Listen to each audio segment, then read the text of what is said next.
Jadi, diagnostik frameworknya untuk ADHD itu harus dimulai dari onset childhood.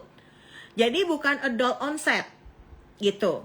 Nggak bisa, dok, saya nih beberapa waktu masalah sama kantor, sekarang saya gangguan fokus konsentrasi, saya sekarang gampang lupa, kayaknya saya ADHD.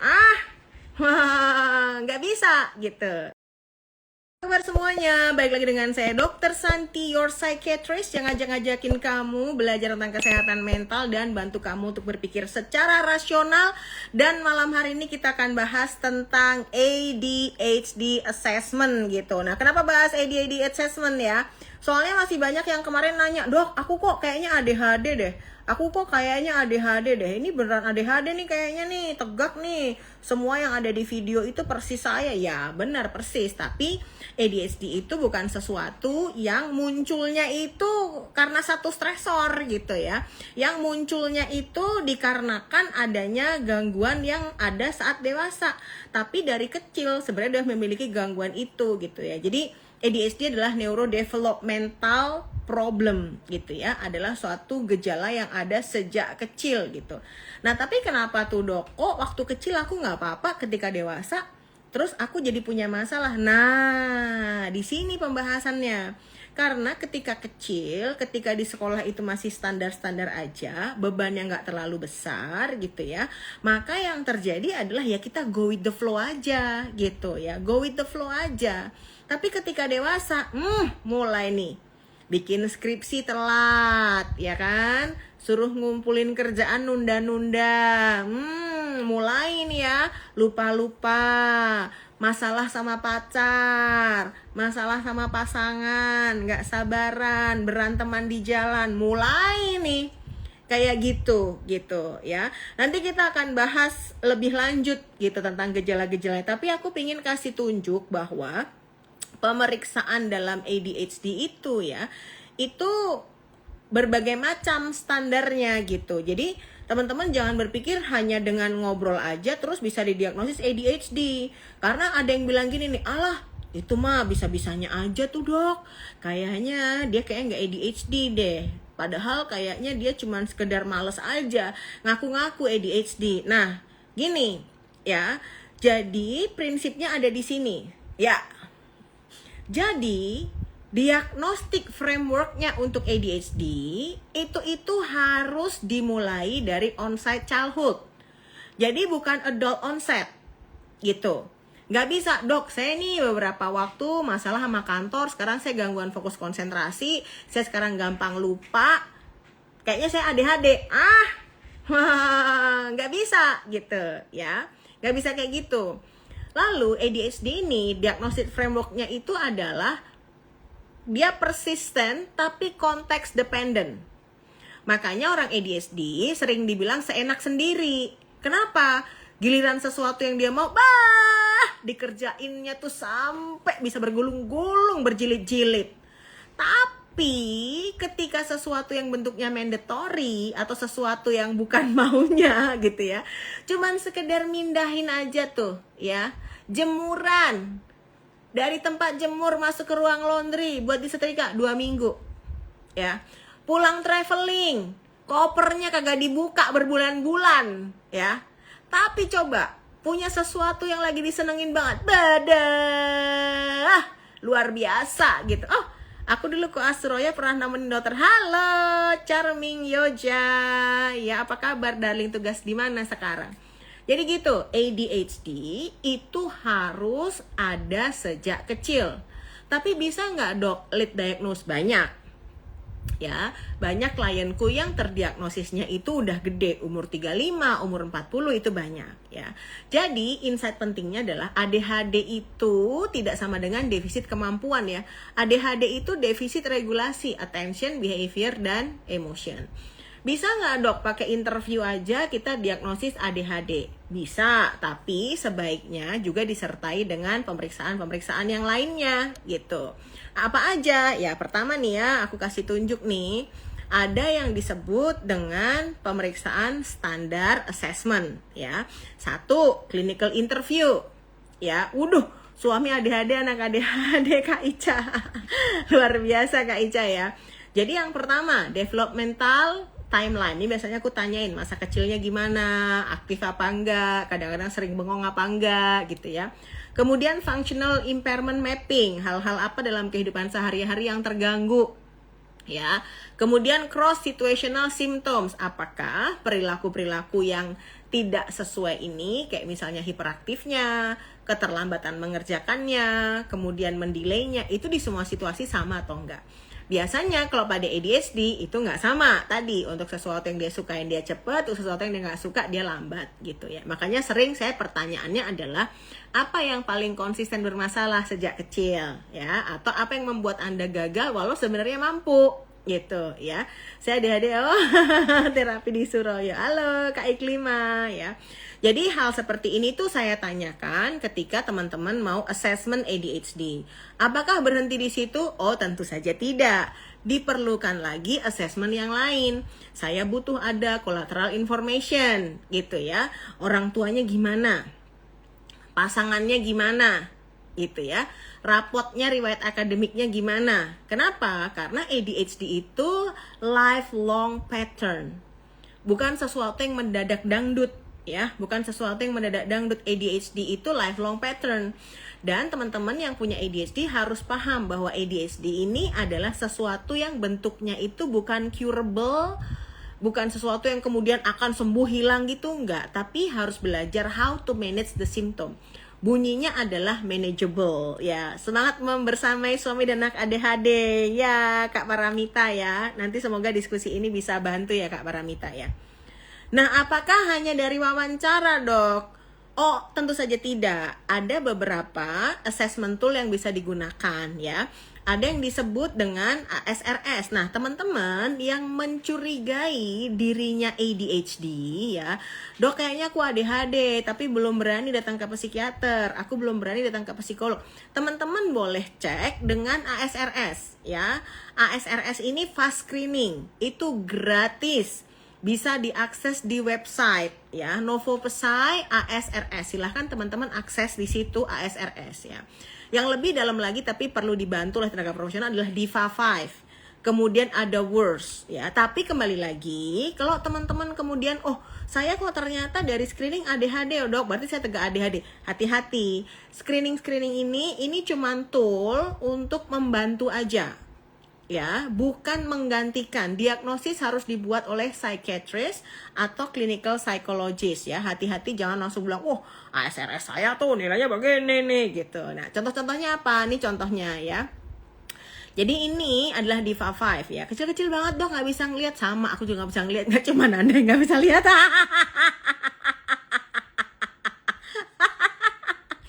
Aduh iya, nanti kapan-kapan ketemu ya Kak Mafiro ya. Ketemu lagi ya gitu.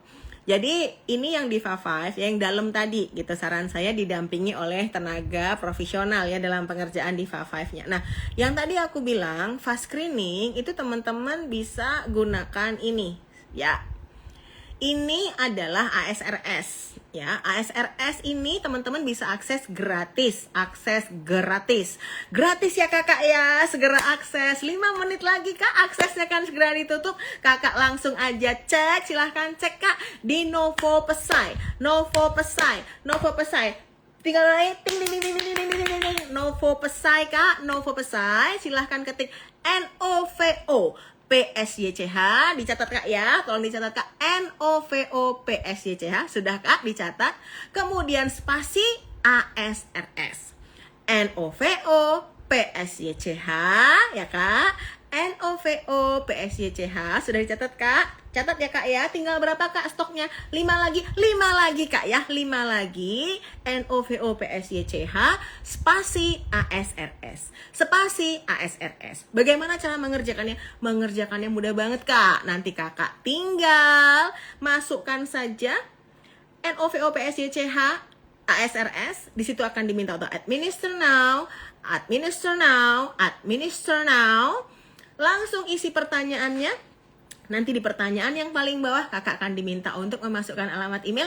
Masukkan saja kak alamat emailnya kak. Jangan masukkan alamat email tetangga, apalagi alamat email petugas damkar ya kak ya. Jadi nanti kakak masukkan alamat emailnya kakak di situ. Hasilnya tidak sampai 2 hari kak. Tidak sampai 2 hari akan dikirim ke alamat email kakak sendiri. Bukan di alamat email bapak polisi ya kak. Silahkan nanti kakak mengisi segera setelah ini.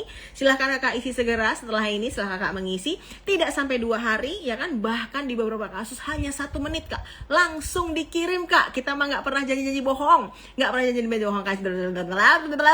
Masukkan ke situ, nanti kakak akan menerima jawabannya langsung. Dari situ nanti kakak akan menerima jawabannya, akan menerima hasilnya. Dari hasil itu kakak boleh datang ke psikiater atau ke psikolog klinis untuk bisa dibantu asesmen selanjutnya.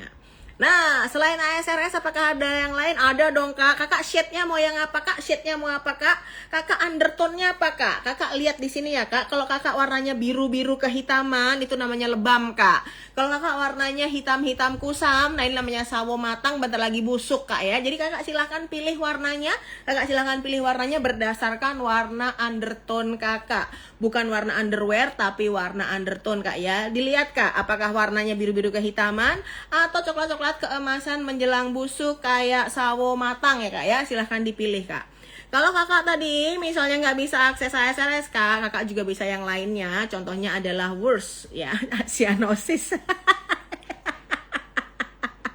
Cyanosis ya, ini ada juga WURS ya. Aduh, ada juga yang namanya WURS ya. Ini juga bisa untuk melihat nanti jenis seperti apa. Tadi yang ASRS ya, kakak bisa ngeliat juga itu seperti apa jenis dari ADHD-nya. Apakah kakak adalah ADD, Attention Deficit Disorder, atau ADHD, Attention Deficit Hyperactivity Disorder, ya gitu. Ketika kemudian nanti kakak lihat yang warna hijau, ya, yang warna hijau di tengah itu adalah yang attention, inattentive. Kalau kakak nanti warnanya hijau dan biru berwarna-warni, berarti kakak nanti adalah inattentive dan hyperactivity. Jadi apakah semua ADHD sama? Tidak. Ada yang ADHD, ada yang ADD. Ya, itu tugasnya teman-teman nanti untuk ketemu dengan tenaga profesional. Nah, apakah berhenti di situ saja? Oh, tentu tidak ya. Tentu tidak. Makanya contohnya seperti ini ya. Dilakukan pemeriksaan penunjang ya, pemeriksaan penunjang gitu. Ini adalah yang disebut dengan brain mapping. QEEG brain Q Q Q Q Q Q Q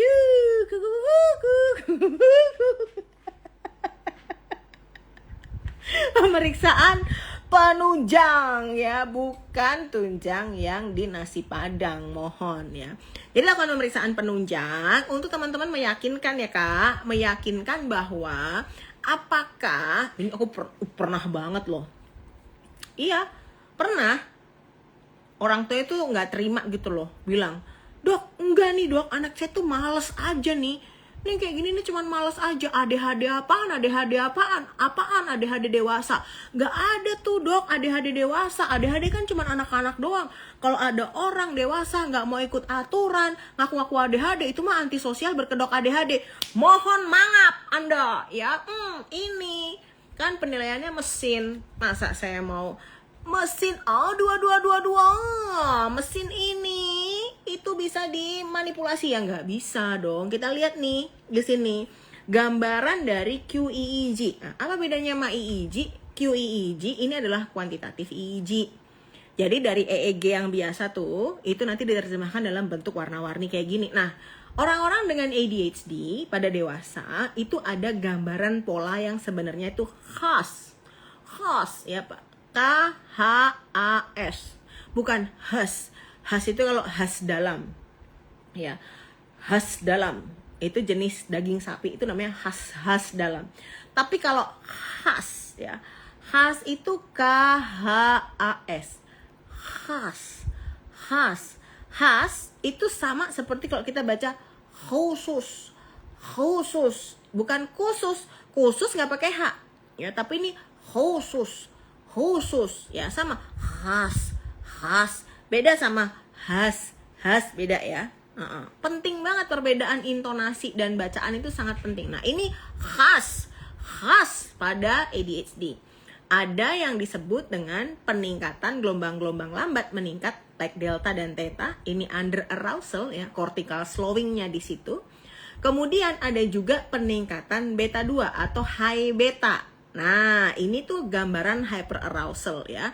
Ada overdrive di situ. Biasanya gambaran kayak gini itu yang pada ADHD. Jadi ada hyperactivity-nya gitu ya. Jadi bisa dibuktikan dengan gambaran QEEG.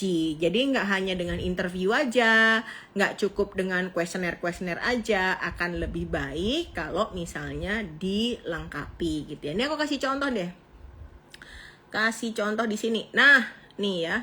Teman-teman bisa lihat tuh di situ pada gambaran ADHD yang ada warna merahnya. Aku kasih tunjuk warna merah ya. Nah ini tuh gambaran dia ADHD itu melampaui dari cut off point ADHD. Nah pada kasus ini kita bisa lihat teman-teman ada bar hijau muda di tengah dan kemudian ada bar warna biru yang di pinggir tuh.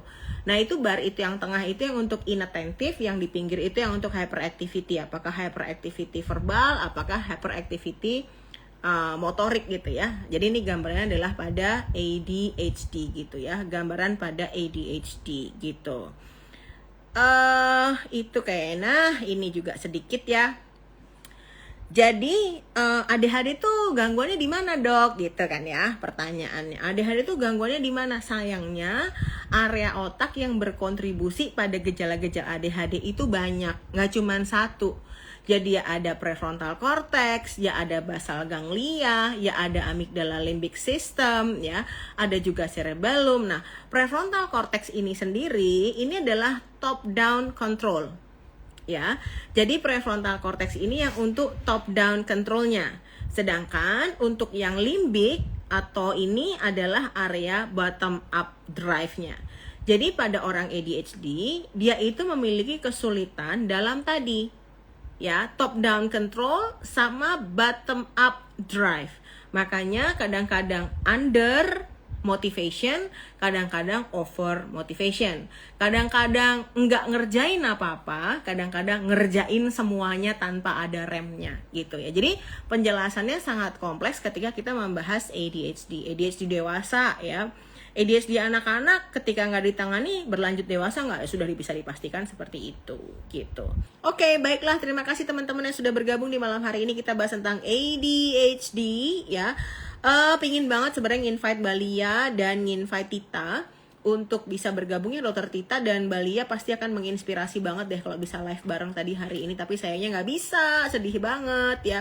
Jadi harapannya apa yang kita diskusikan di hari ini gitu ya bisa membantu teman-teman semua untuk mendapatkan informasi lebih detail tentang ADHD. Again, ADHD itu bukan suatu gejala atau gangguan yang datang tiba-tiba, merupakan suatu gangguan neurodevelopmental yang bisa di-manage kalau kita mengetahui ini dari awal ya. Teman-teman yang late diagnose, yang terdiagnosis mungkin terlambat, jangan berkecil hati ya. Bisa kita manajemen, bisa kita bantu, bisa kita perbaiki, dan tentu saja teman-teman tidak perlu khawatir masa depannya akan hancur atau rusak hanya karena memiliki ADHD. Hanya memiliki ADHD bukan berarti saya mengecilkan ADHD-nya itu sendiri, tapi segala sesuatu bisa kita usahakan untuk menjadi lebih baik, dan harapannya teman-teman bisa bersemangat bersama untuk belajar lebih lanjut lagi tentang dirinya dan membantu dirinya untuk bisa memaksimalkan fungsi perannya gitu ya. Oke, terima kasih teman-teman sudah bergabung. Sekali lagi terima kasih, sampai ketemu di sesi IG live berikutnya. Seperti biasa pesanku, stay healthy, stay safe, dan stay sane. Bye, terima kasih semuanya, bye-bye.